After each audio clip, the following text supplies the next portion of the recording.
affect you guys? I mean, this is a very big news. Imagine waking up to this shocking news on a Friday morning. It was unexpected for, as a Liverpool fan, we expected him to stay on until 2026. In terms of derailing the title bid, I think it could go either ways. It could, and it could actually galvanize the squad to want to win the title for him, as a send-off, because is immense, is one of the most prominent figures ever in Liverpool's history, and what he has done for the club is just remarkable. So I think for me, I'm sad definitely that he's leaving, but I'm a little bit upset that the timing could have been better. Yes, I feel like he could have waited towards the end of the season to make I mean, according to him, he made the board aware in November that he was leaving. But for me, he should have just, kept it till the end of the season. It's still under contract, and maybe towards the end of the season he can spill it out. But for me, I feel like the timing could have been better on his part. But a lot of talks have been going around regarding the owners not supporting him. And one thing I want people to know is Klopp has done a very good job of protecting the owners over the years. Absolutely. When he goes, like, for example, last season, he wanted Jude Bellingham, and he went to them. They were like, we can't afford Jude Bellingham right now. And this is not the first time that, he's had a player that he wanted to sign, and the club are not releasing the funds to him. But he's not a manager that moans or cries around. He just tries to get the job done with whatever he has at his disposal. So he's done a very good job for the owners. And I don't think there's any rift between them. Maybe you might think, we could have spent better. We could have tried to get Bellingham in, no matter the cost and things like that. But I really don't think that's a problem. On the other hand, we also have to say that Liverpool have lost a lot of money, especially last season. If you look at the recent Deloitte money list that was released, I think yesterday, Liverpool was down to 14th, and I think made a loss of a couple of millions or thereabouts.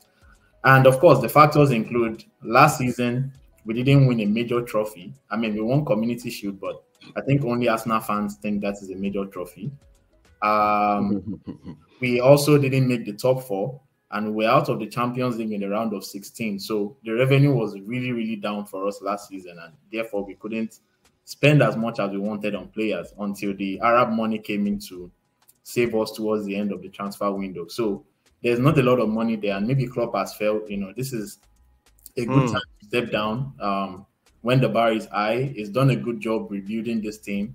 Now he's rebuilding the team again the second time, and is putting down a good foundation for whoever is taking over. So yeah, we wish him all the best. On his defense, Klopp has not had a break in football since he's taken over as Dortmund manager. When he stepped down at Dortmund, he wanted to go out for like a year, but Liverpool came in after a couple of months and he couldn't say no, so he took the job. So for him now, I think he wants to take maybe a year or 2 years away from football just to, re-energize and look at where he's going to next. So as a Liverpool fan, yeah, we've had a lot of highs, more highs than lows. It's taken us back to the pinnacle of English football. Won us the Holy Grail, definitely. Brought the Champions League back to Anfield. And also for me as a fan, the one thing I remember Jurgen Klopp for is the fact that I've not seen that stat, but I'm very sure that no team has won the amount of home games Liverpool has won. Absolutely. Jurgen Klopp took over. He's the reason why every game that we are playing at Anfield, I always watch it with so much confidence that we are not losing the game. So it really changed. It changed the status of the club. Was really down when he came in, and it took us back to, like I said, to the top of the league, and also won the league title for us. Options going forward. Yeah, I want to come in there. I got this to be shown on the screen as a Liverpool fan. Which among all this coach will you want to be at your club next season at the dugout?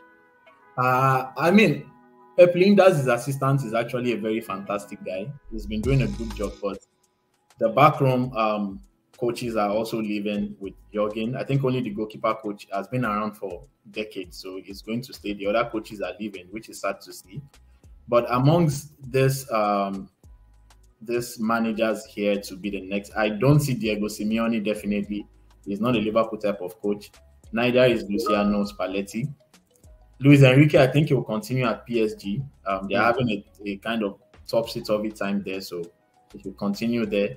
Steven Gerrard he had a shout when he took over the Aston Villa job, and everyone thought he was going to, they both signed a contract extension towards the end of that when Klopp was leaving as well. So we all thought, fairy tale, Gerrard coming back to Liverpool and taking us in league title.